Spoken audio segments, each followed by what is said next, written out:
السلام عليكم ورحمة الله. اللهم صل وسلم وبارك على سيدنا محمد وعلى آله وصحبه وسلم.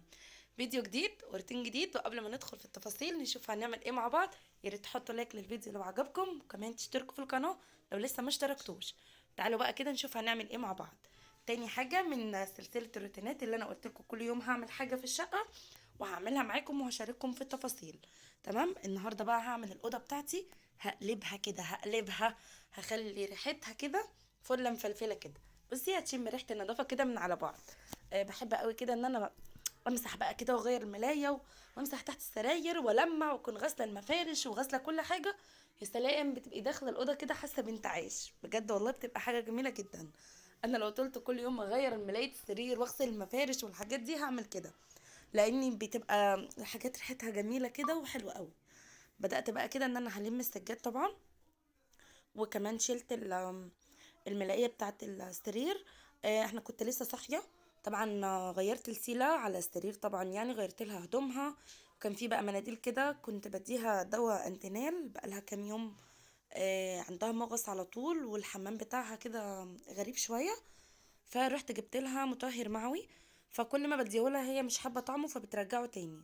فطبعا كنت مسحه لها بقى كده، ومناديل على السرير ولبسها على السرير.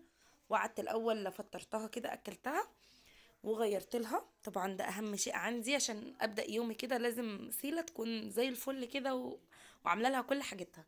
وغيرت لها بقى البامبرز بتاعها، وقعدت لعبت معاها شويه ونيمتها تاني. تمام، قلت بقى ما اقوم اظبط في الاوضه دي كده شويه حاجات قبل ما سيله تصحى. انا بدات احاول انظم يومي شويه واحاول اصحى بدري شويه علشان خاطر اقدر اعمل حاجه وهي نايمه. تمام، ادعوا لي كده ان انا ان شاء الله استمر على كده. طبعا بقى كده بلم كل حاجة قدامي، لان ممكن وانا قاعدة اجيب الحاجة واسيبها تبقى هي بتعيط. استخدم حاجة واروح حطها جنبي، ففجأة كده احس ان انا ايه ده، ايه الكركبة دي الحاجات دي جت منين؟ اللي معاهم ولاد صغيرين عارفين انا قصدي ايه وعارفين انا بقول ايه. بيكون الطفل يعني بيعيط، فانتي كل همك ان انتي تسكتيه وتهديه وتقعدي كده، يعني تنيميه مثلا، وبعد كده تبقي ترتبي وتصلحي ما يمكن اصلاحه. فتحت تحت السرير بتاعي، وطبعا تحت السرير عندي نضيف خالص عن ولادي يعني، لان طبعا مهما كان مفيش هرس في الاوضه وكده يعني. تمام، ولكن بقى قلت برضو اما امسح تحتيه علشان خاطر احس ان كل حاجه كده تمام. وشديت برضو كومودونات وشديت كل حاجه في الاوضه ما عدا الدولاب طبعا يعني لو ينفع كنت عملته. تمام، بصوا كنست الأوضة. بكنسها الأول بعد ما لميت بقى الملاية ولميت السجاد ولميت المفارش كنت شارية طقم مفارش كده، انا وريتهولكوا قبل كده. شلته امبارح بالليل وغسلته كده على ايدي على الحوض، ونشرته على الستارة بتاعة البانيو، على الماسورة يعني. وقلت بقى عشان انا يعني عاملة من بالليل ان انا هقوم ان شاء الله اعمل الأوضة، فقلت عشان افرشهم كده يبقوا نضاف وريحتهم حلوة. تمام، بكنس بقى كده الم الزبالة، التنظيف اللي هو العادي. الروتين يا جماعة، الناس اللي بتقول الروتين بنستفاد منه ايه، لا احنا بنستفاد منه كتير جدا، بنتشجع على الأقل. انا ممكن اكون قاعدة كسلانة، كسلانة جدا والله العظيم، وعندي حالة وخم كده، مش عايزة اعمل حاجة، انا عايزة افضل قاعدة كده ماسكة التليفون. حتى ما ببقاش عارفة بعمل ايه، بخش تطبيق ايه. ممكن تلاقوني اخش من على الفيسبوك، تلاقوني اخرج منه، اخش على اليوتيوب واخرج منه، عارفين انتوا الحالة اللي هي زي كده. المهم ان انا قاعدة وزهقانة ومش عايزة اعمل حاجة. اجيب مثلا التليفون، يجي قدامي حد بيعمل روتين او حاجه اتفرج عليه، انا مش متابعه اصلا ناس كتير. بسيط قوي كده يعني، فيديو ممكن يجي قدامي فيعجبني اقوم جايه فاتحاه. تلاقوني بعد ما اتفرج عليه اقسم بالله باخد طاقه وحماس بقى كده، واقوم فجاه اقوم جايه راميه التليفون ده اللي موقف حالنا ده، عارفين انتوا واروح ايه ماسكه بقى اقوم اعمل، وتلاقوني لا اتنشطت كده وخدت طاقه ايجابيه من اللي قدامي، واقلد على طول يعني، واقوم ابدا زي ما هو بيعمل انا كمان اقوم انضف واعمل. فالروتينات بتشجع، تمام، بتشجع جدا يعني. وفي ناس مبتدئه وفي ناس ما بتعرفش اصلا ان هي تبدا تنظف ازاي او تعمل ازاي، فطبعا احنا بنستفاد كلنا من بعض، وكلنا طبعا شاطرين، وكلنا نضاف جدا، وستات امارات وزي الفل. تمام كده تمام كده. بصوا بقى، انا بدات ان انا احاول ارتب اليوم شويه، عشان زي ما انتوا عارفين اليوم بتاع الشتاء قصير جدا. انت ممكن تقومي تتلكعي كده شويه تلاقي اليوم معاكي خلص، على عكس الصيف النهار طويل وبتقدري تعملي فيه كذا حاجه. فبقيت بقى اول لما اصحى من النوم ابدا اشوف انا هعمل ايه. ما فيش بقى فتره الاسترخاء الساعه والساعتين اللي كنت بقعدها دي. انا بصحى من النوم اصلا كسليه كده وتلاقوني ايه اقعد شويه. لا، بقيت اقوم ادخل على المطبخ، اعمل مثلا كوبايه قهوه او نسكافيه او شاي ساده، ما بحبهوش بس بقيت بشربه كده قليل. اي حاجه كده تفوقني مع اي سندوتش كده. وابدا اشوف لو وسيله صحيه اعمل لها برضو، اكلها واغير لها واظبطها. واقوم بقى لو عندي حاجه في الفريزر ابدا اطلع اشوف انا هطبخ ايه. تمام. ما عنديش، اقوم بقى اروق الشقه واشوف انا اعمل ايه واقوم ايه. في الوقت ما يكون العيال خارجين من المدرسه انزل السوق، لان السوق عندي جنب المدرسه، اجيب طلباتي واخدهم بقى واطلع. اللي عنده درس بقى بيروح.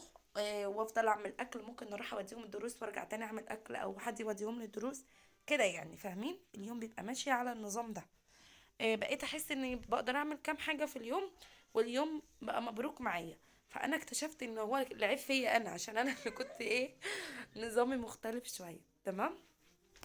كنت طبعا بعد ما لمعت الدولاب كنت فتحته عشان اوريكم ان انا مطبقاه. كان برضو من حوالي 3 4 ايام كده، كان منكوش كده. فرحت منزلاه ورحت قاعده في الارض ورحت مرتباه. فانا مش هفتح الدولاب زي الاوضه يعني بتاعت امبارح، لان الحمد لله الدولاب رايق. وتملي تلاقوا عندي دولابي انا رايق اكتر من اوضه العيال، لاني انا ايد واحده، انا اللي بطلع منه، بطلع ملاياتي، بطلع هدومي، هدوم لسيله. فبكون عارفه انا بحط ايه. غير ولادي هم اللي بيطلعوا هدومهم، بيدخلوا بينكشوا فبينعكشوا الدنيا. فتلاقوا عندي انا لا اروق كتير من عندهم هم. لمعت المرايه. فوطه مبلوله وفوطه ناشفه، من غير جلانس ولا اي حاجه يعني. احنا ناس نضاف وموفرين وزي الفل. ونفس الفوطه دي بقى، الفوطه دي عجبتني قوي قوي في التلميع. انا كنت شارياهم اتنين، واحده لهنا واحده لياسين. لقيت عليهم اشكال ديزني كده فعجبتني، كنت جايباهم لهم اصلا المدرسه. ايام ما اول كورونا كانوا بيقولوا لازم معانا فوطه ولازم معانا صابونه واللي هو المطهر دوت والحاجات دي. فروحت جبت لهم الفوطين دول، قلت شكلهم حلو كده ياخدوهم المدرسه. فخلاص بقى ما بقوش ياخدوهم. بحسوا خلاص ان احنا بقينا متعايشين مع الوضع يعني. اللي هو خلاص بقى يعني بقول لهم انزلوا اغسلوا ايديكم، مش لازم بقى فوطه معاهم مناديل والكلام ده. فبقوا يسيبوهم، ما بقوش يعني ياخدوهم معاهم تاني. وانا قلت بقى استغلهم في البيت. فلما جربتهم امبارح في الاوضه في التلميع عجبوني جدا. فقلت خلاص بقى انا هعتمدهم ان انا على طول اخليهم للنظافه يعني. بيلمعوا حلو قوي. وانا من النوع بحب ان انا اغسل فوطه كده بشويه معطر والمع بيها. حتى الخشب والله العظيم بلمعه كده وما بيكررهوش اي حاجه. المهم ان الفوطه معصوره كويس جدا. مش تجيبي لي بقى فوطه مليانه ميه وتروحي تلمعي لي الدولاب وتيجي تقول اصل انا قلت كده. لا، انا ماليش دعوه. وطبعا الافضل البليدج اللي هو ملمع الخشب دوت. بيبقى طبعا افضل كتير للناس اللي بتحبه يعني، او اللي بتستخدمه. خلاص بقى كده خلصنا تلميع. مسحت كمان الأوضة كده خلاص. أنا بخلي الملاية آخر حاجة. ده بقى مفرش جوازي اللي أنا كنت جايباه في الجواز، المفرش اللي هو القطيفة. طلعته لما كنا بننضف أوضة الولاد، كان تحت السرير. فأنا طلعته امبارح ودخلته على الغسالة على طول، غسلته عشان كنت ناوية افرشه. ده من الحاجات اللي انا بحبها قوي من جوازي جدا جدا. المفرش ده عزيز على قلبي قوي. لونه بحبه. بحب اصلا الحاجه اللي فيها احمرات زي ما انتوا عارفين. والتايجر معاه شكله حلو. وانا عندي الاوضه ساده فهو هيخلي شكلها حلو يعني. هو في حاجات استغنيت عنها لاني خلاص حاسه ان هي خلاص شكلها بقى مش حلو، لكن هو انا بحبه يعني فشكله عاجبني. فاول لما لقيته بقى كده قلت لا، المفرش ده لازم يتغسل ويتفرش. فحطيته في الغسالة على طول والحمد لله كان نشف. رحت جبته من على الحبل لقيته ناشف وزي الفل. وقمت جايه فرشاه. الأوضة بقت معانا زي الفل. مخدتش معايا على فكرة نص ساعة بالظبط يعني. التصوير كان 23 دقيقة وانا سرعت وخليته 10 دقايق. وده الشكل النهائي اهوت. اتمنى يعجبكم الفيديو. لو عجبكم ما تنسونوش في اللايك والاشتراك في القناة.